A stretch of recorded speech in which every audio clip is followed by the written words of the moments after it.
So hello guys, welcome to my channel. അപ്പോൾ ഇന്നത്തെ വീഡിയോയിൽ ഞാൻ നമ്മുടെ 5 days ആയിട്ടുള്ള ഒരു സ്ട്രാറ്റജിക് പ്ലാൻ ആണ് പറയാൻ പോകുന്നത്. അതായത് എങ്ങനെ നിങ്ങൾ എഫക്റ്റീവ്ലി 5 days യൂസ് ചെയ്താലാണ് നിങ്ങൾക്ക് നല്ല രീതിയിൽ മാർക്ക് സ്കോർ ചെയ്യാൻ പറ്റുന്നത്. സോ അപ്പം ഡേ 1 ഡേ 2 അങ്ങനെ ഒരു 5 days പ്ലാനാണ് ഞാൻ പറയുന്നത്. ഈ 5 days പ്ലാൻ ഞാൻ ആക്ച്വലി ഒരു സ്റ്റുഡൻ്റ് ആണെങ്കിൽ ഞാൻ പഠിക്കുന്ന ഫ്ലോ ആയിരിക്കും പറയുന്നത്.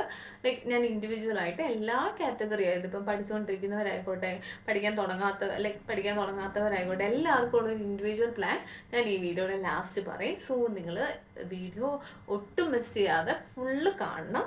സോ മാക്സിമം ഈ വീഡിയോ നിങ്ങൾ ഷെയർ ചെയ്യണം, ലൈക്ക് ചെയ്യണം, സബ്സ്ക്രൈബ് ചെയ്യണം.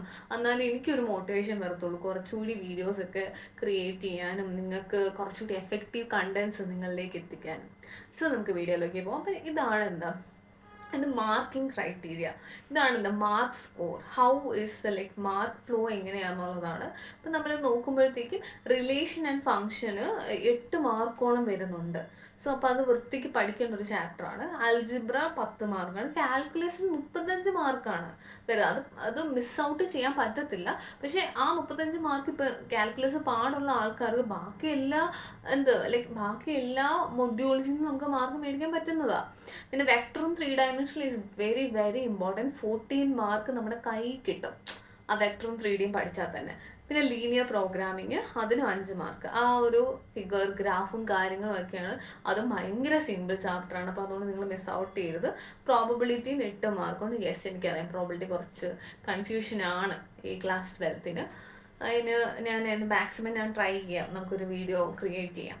ഓക്കെ, അപ്പം ഇനി നമുക്ക് ഡേ 1ലേക്ക് പോകാം അല്ലേ. ഡേ 1 എന്താ സംഭവിക്കുന്നത്? ഡേ 1 ഞാൻ പഠിക്കാൻ പോകുന്നത് മെട്രിക്സും ഡിറ്റർമിനൻസും. പിന്നെ ഡേ 1 എന്ന് വെച്ചാൽ നാളെ ഞാൻ ഉദ്ദേശിക്കുന്നത് മെട്രിക്സും ഡിറ്റർമിനൻസും പിന്നെ റിലേഷൻ ആൻഡ് ഫംഗ്ഷൻ പഠിക്കുന്നതായിരിക്കും നല്ലത്.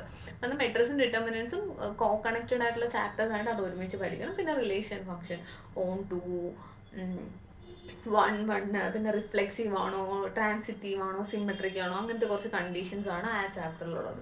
സോ അപ്പോൾ അത് നാളെ നമ്മൾ പഠിക്കുകയാണെങ്കിൽ നമുക്കത് വേഗം തീർക്കാൻ പറ്റും. മെട്രിക്സ് ആൻഡ് ഡിറ്റർമിനൻസ് ഓൾറെഡി അറിയാവുന്ന പിള്ളേർക്ക് നാളെ ഒരു ഹാഫ് അല്ലെങ്കിൽ രാവിലെ തൊട്ട് തുടങ്ങിയാൽ ഒരു പകുതി കൊണ്ട് അത് തീരും. പിന്നെ വൈകിട്ട് റിലേഷൻ ഫങ്ഷൻസ് എടുത്താൽ മതി.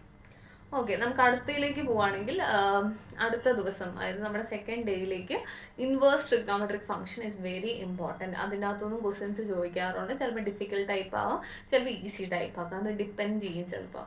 അത് എക്സസൈസ്, അതായത് ഞാൻ പറയുന്നില്ല എല്ലാത്തിൻ്റെയും NCERT നിങ്ങൾ നോക്കിയിരിക്കണം. NCERT ക്വസ്റ്റ്യൻ സ്കിപ്പ് ചെയ്യരുത്.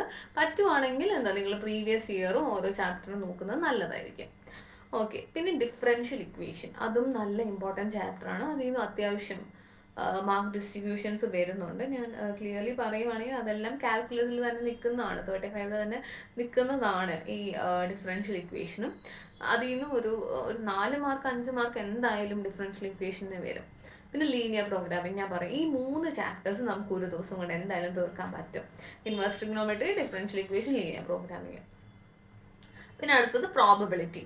എനിക്കറിയാം കുറച്ചേറെ ഉണ്ട് ആ ചാപ്റ്റർ, പക്ഷെ അത് മനസ്സിലാക്കി പഠിച്ചാൽ ഈസിയാണ്. അപ്പോൾ ആ ചാപ്റ്റർ നമുക്കങ്ങനെ ഒരു 8 മാർക്കാണ്, ഭയങ്കര ഇമ്പോർട്ടൻറ്റുമാണ്. അപ്പം നിങ്ങൾ ആക്ച്വലി ആ ചാപ്റ്റർ കോൺസെൻട്രേറ്റ് ചെയ്യുക. ഒരുമാതിരി പ്രീവിയസ് ഇയർ ഒക്കെ പഠിച്ചിട്ട് പോവുക. അതിൽ നമുക്ക് എപ്പോഴും ഷുവറിറ്റി പറയാൻ പറ്റത്തില്ല, കാരണം ചോദിക്കുന്ന ക്വസ്റ്റ്യൻസ് ഡിഫറെൻ്റ് ആയിരിക്കും. പക്ഷെ വെക്ടേഴ്സും 3Dയും അത് പഠിച്ചോണ്ടേ പോകാവുള്ളൂ. ആ ചാപ്റ്റർ നമുക്ക് ഷുവർ, ഞാൻ +2 പഠിച്ചുകൊണ്ടിരുന്നപ്പോൾ എൻ്റെ സാറും പറഞ്ഞതാണ്, അതായത് വെക്ടറും 3Dയും പഠിച്ചിട്ടേ പോകാവുള്ളൂ, അത് ഭയങ്കര ഇമ്പോർട്ടൻ്റ് ആണെന്നുള്ള കാര്യം. ഓക്കെ, സോ വെക്ടറും 3Dയും നിങ്ങൾ പഠിക്കണം. എക്സസൈസ് ക്വസ്റ്റ്യൻസ് പ്രീവിയസ് ഇയർ ഒക്കെ ചെയ്യണം വെക്ടർ 3D. പിന്നെ ആ ഡേ തന്നെ കണ്ടിന്യൂറ്റി ആൻഡ് ഡിഫറൻഷ്യബിലിറ്റി തുടങ്ങിയിരിക്കണം. കണ്ടിന്യൂറ്റിയുടെ എക്സസൈസ് ക്വസ്റ്റ്യൻസ് ചെയ്താൽ മതി, ഡിഫറൻഷ്യബിലിറ്റിയുടെ സെയിം എക്സസൈസ് തന്നെ ചെയ്താൽ മതി. പക്ഷേ ഗൈഡിൽ നിന്നൊക്കെ ചോദിക്കാം, ഞാനൊരു ബേസ് ആയിട്ടുള്ള ആൾക്കാർക്ക് വേണ്ടിയാണ് പറയുന്നത്. പ്രോ ആയിട്ടുള്ള, അത്രയും നല്ല NCERT ഒക്കെ തറോ ആയിട്ടുള്ള ആൾക്കാർ ഗൈഡ് നോക്കുക, ക്വസ്റ്റ്യൻ പേപ്പർ നോക്കുക, പിന്നെ സാമ്പിൾ പേപ്പർ ചെയ്യുക കേട്ടോ. ഇതൊക്കെയാണ് ചെയ്യേണ്ടത്. അപ്പം അത്രയും ഭയങ്കര എല്ലാ ചാപ്റ്ററും വൃത്തിക്ക് അറിയാവുന്നവർ എല്ലാ ദിവസവും ഒരു സാമ്പിൾ പേപ്പർ വെച്ച് ചെയ്യാൻ നോക്കുക. അല്ലെങ്കിൽ എല്ലാ ദിവസവും ഒരു PYQ ചെയ്യുക. ഇനി ഡേ 4 ഞാൻ ആപ്ലിക്കേഷൻ ഓഫ് ഡെറിവേറ്റീവ്സ് പഠിക്കും. പിന്നെ ഇൻ്റഗ്രൽസ്, ആപ്ലിക്കേഷൻ ഓഫ് ഇൻ്റഗ്രൽസ്, ഇത് 3ഉം കവർ ചെയ്യാൻ ഞാൻ മാക്സിമം ശ്രമിക്കും.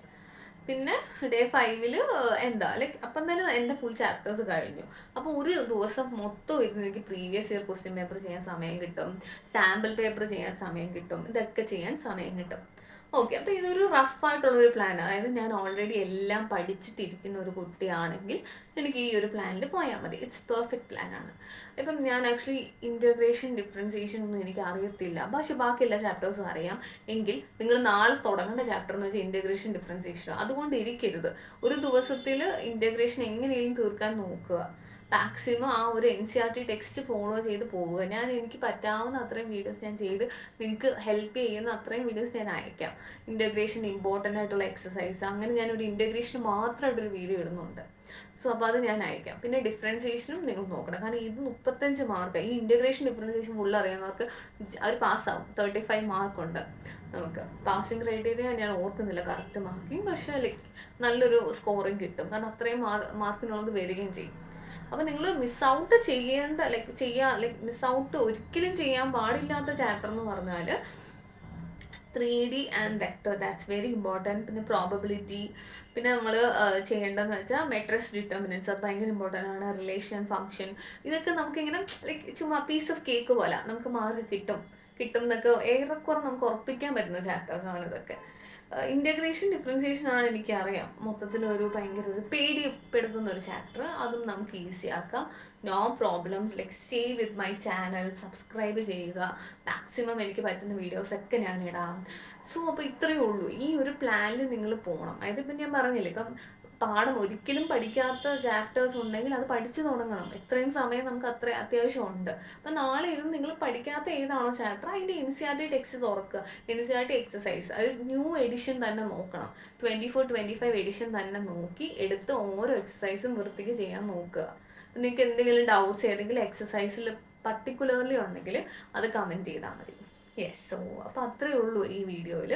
നിങ്ങൾ ഈ ഒരു പ്ലാനൊക്കെ ഫോളോ ചെയ്ത് മാക്സിമം ക്വസ്റ്റ്യൻസ് ഒക്കെ അറ്റൻഡ് ചെയ്ത് നിങ്ങൾ നിങ്ങളുടെ മാക്സിമം ചെയ്താൽ മതി. നമുക്ക് മാർക്കെല്ലാം കിട്ടും. മാത്സ് ഒരു പേടിപ്പെടുത്തുന്ന ഒരു സബ്ജക്റ്റാണെന്നുള്ളൊരു ഹൈപ്പൊക്കെ ഉണ്ട്. പക്ഷേ മാക്സിമം ടെക്സ്റ്റ് ബുക്കിൽ നിന്നൊക്കെ തന്നെയാണ് വരുന്നത്.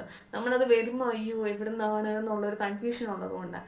മാക്സിമം ടെക്സ്റ്റ് ബുക്കിൽ നിന്ന് തന്നെയാണ് വരുന്നത്. അപ്പോൾ ടെക്സ്റ്റ് ബുക്ക് പഠിച്ച് അത് വൃത്തിക്ക് മനസ്സിലാക്കുന്ന ആൾക്കാർക്ക് മാർക്ക് കിട്ടും. സോ യാ, അത്രയേ ഉള്ളൂ. അപ്പം ബൈ ബൈ, സീ യു.